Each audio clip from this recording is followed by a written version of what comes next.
27. 우리가 형이상학에 대해 논의한 모든 것들을 평범한 용어로 이해할 수 있을까요?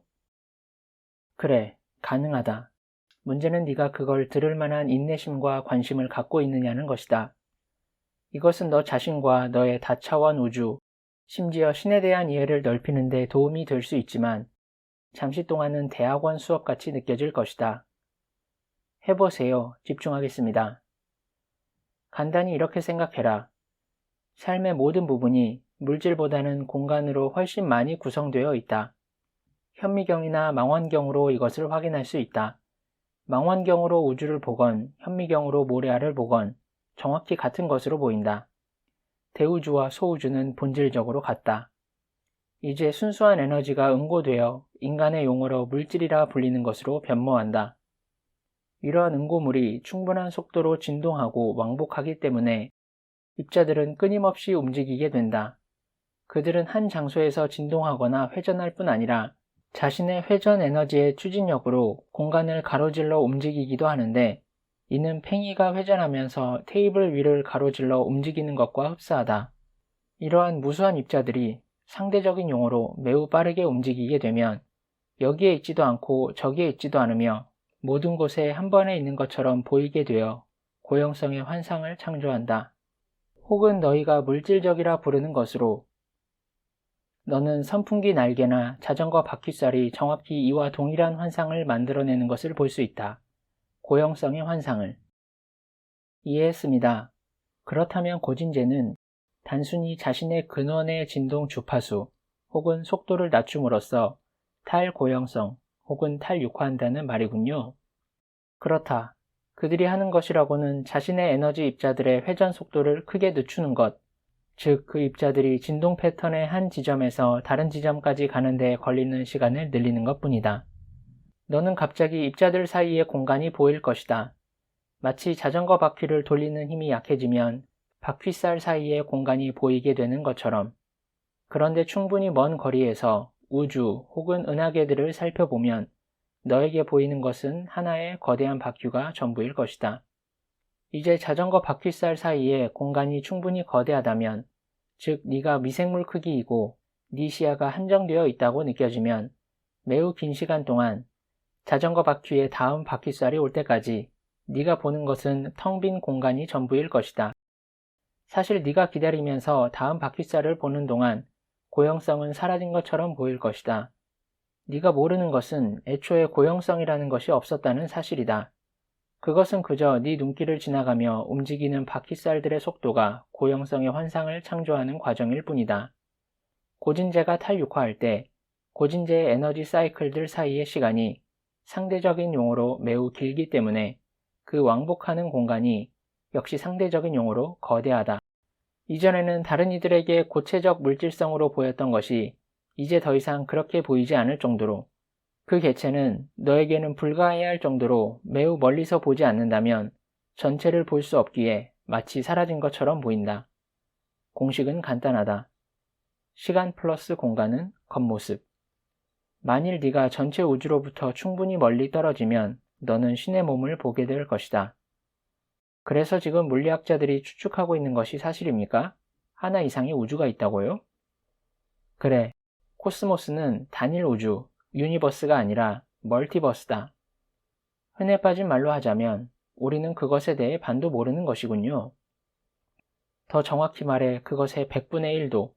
그러나 고진제는 존재의 형이상학을 정확히 이해하므로 단지 자신들의 에너지 진동의 주파수 때문에 자신들이 존재하거나 존재하기를 멈추는 것은 아니라는 사실을 명확히 안다.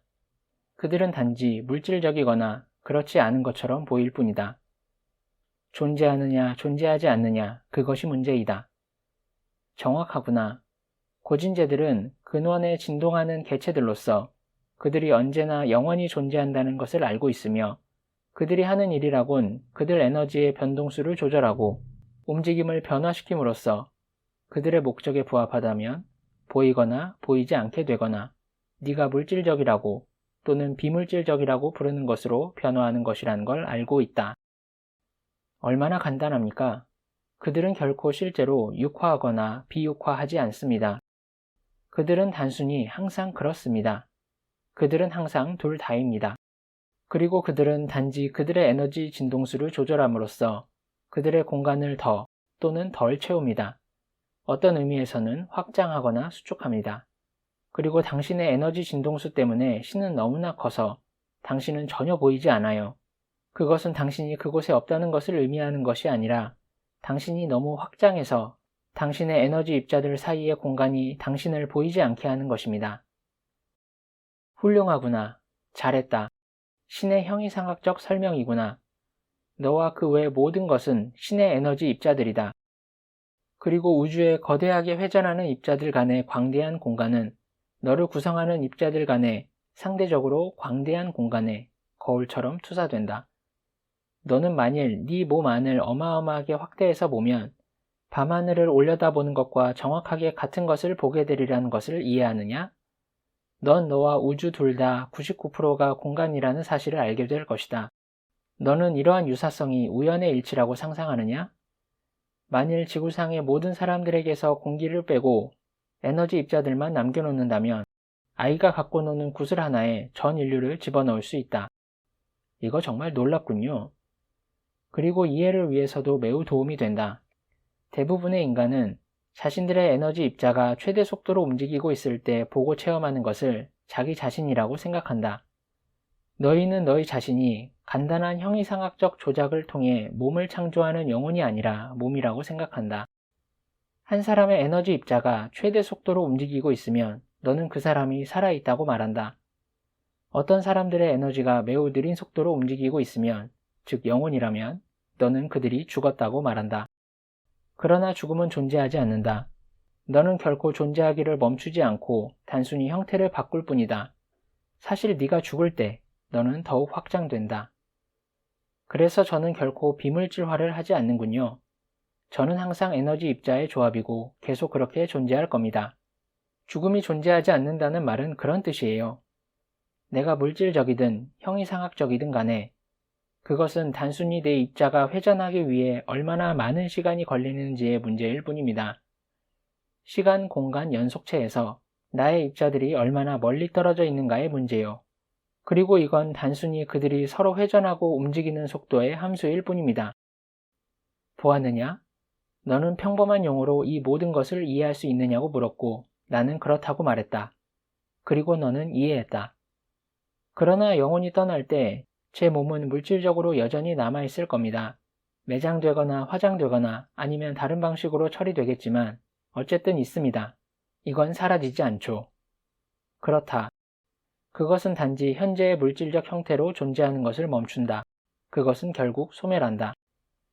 그러나 제가 보기에 이것은 보다 더 행성에 통합되는 것 같습니다. 나의 죽은 육체는 결국 부패하고 지구의 더 큰 구성의 일부가 됩니다. 또는 화장되었다면 지구와 우주가 만들어지는 먼지로 즉시 변화하겠죠. 하지만 분해되지는 않습니다. 그 말이 옳다. 네가 가지고 있는 몸은 분해되지 않고 다시 통합된다. 그것은 결국 주변의 물질적 특성과 완전히 통합되어 아이러니컬하게도 없어지는 것처럼 보인다. 사실 그것은 전혀 사라지지 않았다.